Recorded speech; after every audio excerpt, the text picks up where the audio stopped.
20-წუთიანი წითელი ხო, ეს თავარი ცვლილება რა თქმა უნდა.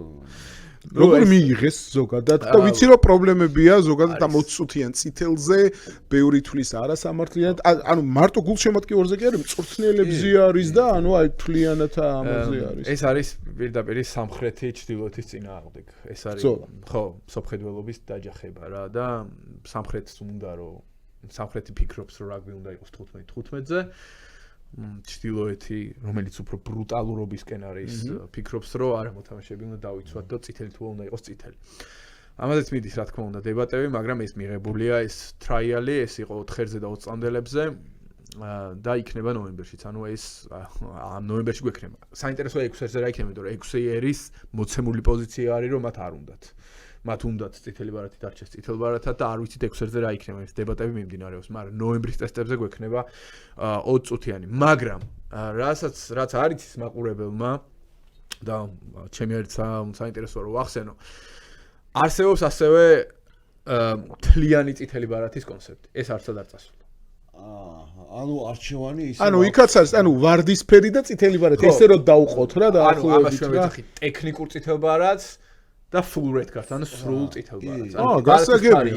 იგივე იქნება, მაგრამ იქნება technical foul play, რაც არის ტექნიკური უხეშობა და იქნება full red card, რაც არის სრული. ანუ ამის განმარტება რომ გავაკეთო, თუ უხეშობა არის გამიზნული. აი ან იდაყვის ჩარტყმა, ან ფეხზე დამიზნება და გადამტრევა. აი დარსის ვენის ცნობილი ეპიზოდი პრედისლოუსთასზე თუ გახსოვთ რომ ფეხში რო აი პირდაპირ ფეხზე რო დაახტა ზელანდიელს და 12 თვე რო იმ ბიჭმა იუქმა მერე.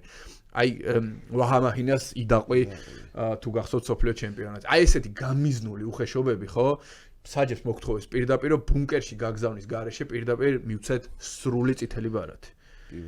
მაგრამ თუ არის უხეშობა რომ ან ბოჭვისას აუცურდა ან აი რაც გვაქვს რომ აი გადაყრილზე მეტია და თვათ ისეთ წითელიც არის ხო რომ აი გამიზნული დამტრევის უხეშობა კი არა არამედ არის ტექნიკური უხეშობა რა აი get it wrong უხეშობა რა ვარბურტონის ბოჭვას კი ბატონო ხო რომელიც იქნებოდა 2011 წლის სოფლიო ჩემპიონატის წითელი ბარათი ვიდრე ის აი თუნდაც ქროკროლს რო ეძახიან რომ აი ჯერო შედიხარ გადაყრაზე ვერ გადაყარე და გვერდიდან მოიქეცი რახან ჯერ ხო საშინელებაა მაგრამ რახან ჯერ შეხვედი სწორად გადაყრაზე მაგრამ ვერ გადაყარე და გვერდიდან მოიქეცი თავიდანვე ტექნიკა გქონდა სწორი მაგრამ მერე დაუშვი შეცდომა ანუ ეს იქნება ტექნიკური უხეშობა და არა გამიზნული ვიდრე რომ არც გქონდეს იმის მცდელობა რომ პირდაპირ შეხვიდე გადაყრაზე და პირდაპირ ფეხში ჩაცელო რა ამიტომ აი ეს განსხვავდება რა აქ საჭ მისცეს ლეგიტიმაცია რომ იხმაროს სრული წითელი ბარათი, მაგრამ ნუ ამის მოლოდინი დიდად არ უნდა ქონდეს მაყურებელს, იმიტომ 90% ასეთ შემთხვევების მაინც